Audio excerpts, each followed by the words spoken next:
when it comes to access to work, I don't know if this is the right time, but anyway, it is a battle because there's been a campaign about the intervention that has been done with access to work. Some staff in access to work have been employed with the intention of reducing the expenditure that it was made by access to work. So that was their jobs, it was to make it so difficult for people. So I know that this week it's been discussed. So again, I know that this battle it is at hand again. So and people don't believe, and they have to go complain to the ombudsman as well. So they have to raise those issues so officially to make sure that and again, some of the people have been sacked eventually because of the difficulty they've been facing, not being able to function. So again, it's so difficult in the system. The way the government has run that benefit, for example, again, perhaps it doesn't like us to be in employment. I don't know what the aim is, but it seems that they've done everything possible way to make it so difficult to get it, to carry on getting it. I know what John does, but I think it might be interesting for other people to know what John does. I am a lecturer at University of Sussex, so I wrote to Nancy a while ago, and I said, I was asking her, will I become a sandwich maker from the job that I do because I'm not allowed to be in the position I am anymore, because I'm too expensive to be maintaining work as a lecturer, because I need interpreting services.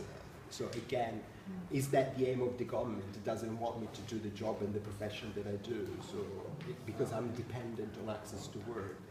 So again, I got mortgages, I pay taxes, if I maintain this profession and this job, I earn, I pay, I contribute, I'm part of the whole system as other people are. If I'm not, then I can't be contributing in the same way, can I? So it's been a real mess, access to work. This is the programme that enables people to get financial support for reasonable adjustments to enable them to operate in the workplace, or to be self-employed, or in fact that matter to be a local councillor, or to have an internship. There are lots of people who ought to be getting it, but in fact fewer people have been receiving access to work in the last 5 years than were receiving it in 2010 when Labour left office, which is ridiculous, exactly for the reason you say, John, we want people to work. There was a very critical report by the Working Pensions Select Committee shortly before Christmas, which said exactly what you've said. The staff seemed very hostile to people having money. The staff lacked training. I was absolutely shocked that the Select Committee said they needed disability awareness training. I mean, these people are there to work with disabled people and meet the needs. Disgraceful. And also criticised the application process and the fact that people were being stopped getting funding if they needed more than 30 hours of support a week, which, for example, if you're working full-time, you might very well. Some new announcements were made just last week and you might have seen them. Some of the announcements are good. The idea that people might have a personal access to work budget will be good if they get enough money.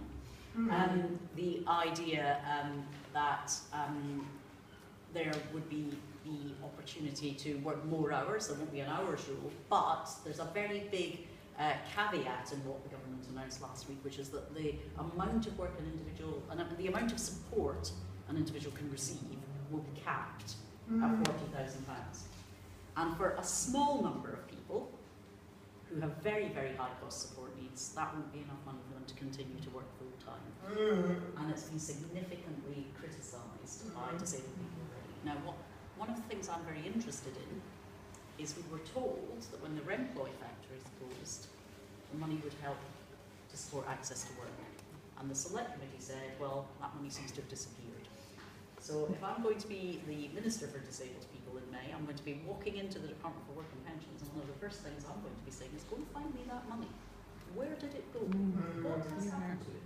Because it's not meeting the needs of disabled people who ought to be working and want to be working, and I want to know why not.